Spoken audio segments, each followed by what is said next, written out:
Happening right now as we speak, senators on Capitol Hill poring over the FBI's report on the sexual assault allegations made against Brett Kavanaugh. There is only one copy. They're handing it back and forth between party and party. In a locked box. Meantime, this is happening. Thousands of protesters across the country descending on Washington, taking part in this Cancel Kavanaugh march, a last-second show of force, hoping to pressure those 5 key senators who will decide how they will vote on this nomination. Let's go to our Athena Jones. She's on a bus right now with them heading to Washington. What are they saying?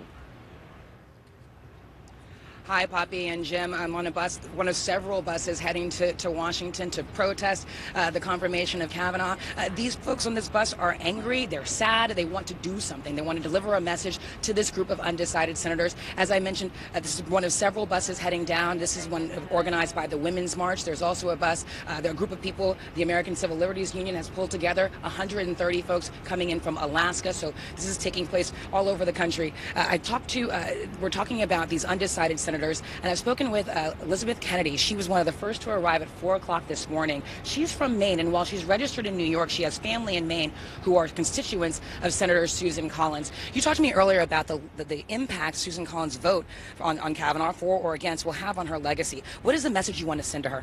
Well, I know that a group of survivors came down all the way from Maine to D.C. just yesterday for a scheduled visit with Senator Collins, and she did not make that visit with those constituents. So if she's not representing the constituents and the survivors of Maine, then really it goes down to what is the legacy. Is it going to be a shameful one that does not represent the constituents of Maine and honor those voices, or will it be one that impacts the survivors in a positive way and sends a clear message for generations to come? So that is some of what we're hearing from folks on this bus. They're sad, they're angry, and they want to take action. This will be a day of action with a rally outside the Supreme Court and also outside the Capitol steps. And one more of them note I want to say to you. You heard the other day President Trump saying this is a difficult time, a scary time for young men in America. How did that make you feel? Did that add to sort of the anger that drove you to join this protest?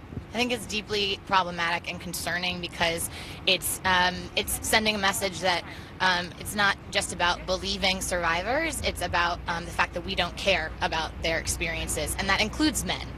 It is not just women. Survivors touch every gender identity, and so it's important to remember that, and it's important to remind us that we need to value those voices. Great. So this is the group we're heading. We've just passed Baltimore, arriving in Washington soon for what they're calling a day of action. Jim, Poppy. Okay. Athena Jones, thanks very much. This morning.